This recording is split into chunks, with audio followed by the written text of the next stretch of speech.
Halo, selamat pagi semuanya anak-anak ibu, bagaimana kabarnya?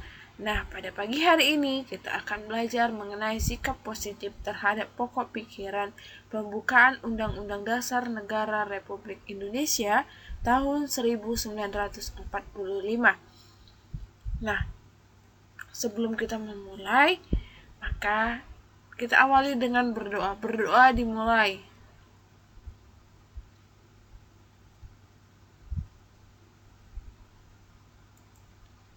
Berdoa selesai. Buka bukunya halaman 45.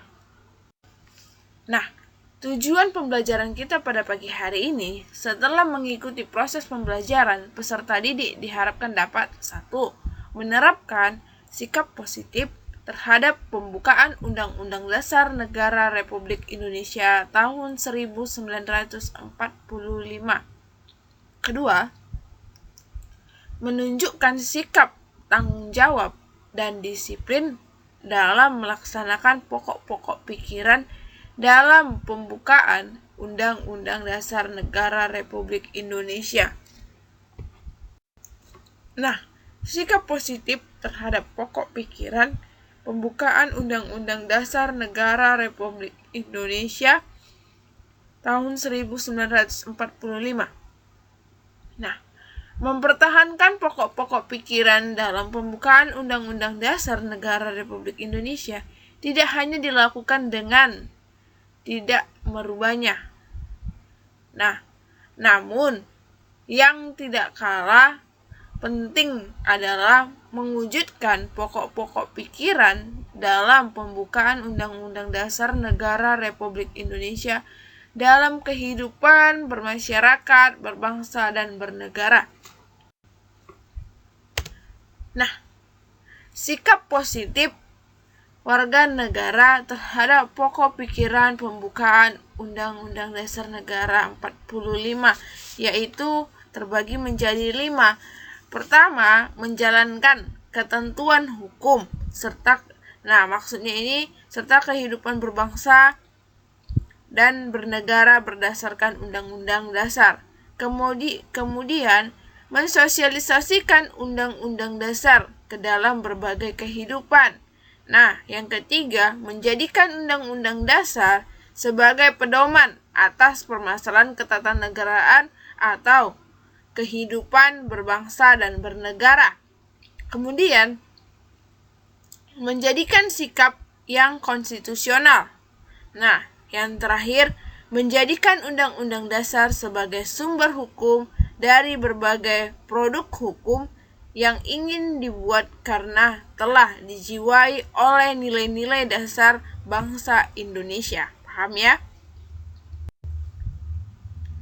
Nah, ada wujud sikap positif terhadap pokok-pokok pikiran pembukaan Undang-Undang Dasar Negara Republik Indonesia tahun 1945 itu. Pertama, pada pribadinya, bagaimana cara sikap positifnya, seperti mengakui dan menghargai hak asasi orang lain, itu secara pribadi. Kemudian bisa juga mematuhi dan menaati peraturan yang berlaku. Nah, bagaimana dalam kehidupan berkeluarga? Pada keluarga itu seperti contohnya taat dan patuh terhadap orang tua. Bisa ya, adanya keterbukaan terhadap permasalahan yang dihadapi misalnya jika seorang anak memiliki permasalahan, pasti dia akan mengadu kepada orang tuanya. Nah, bagaimana kalau dia di masyarakat?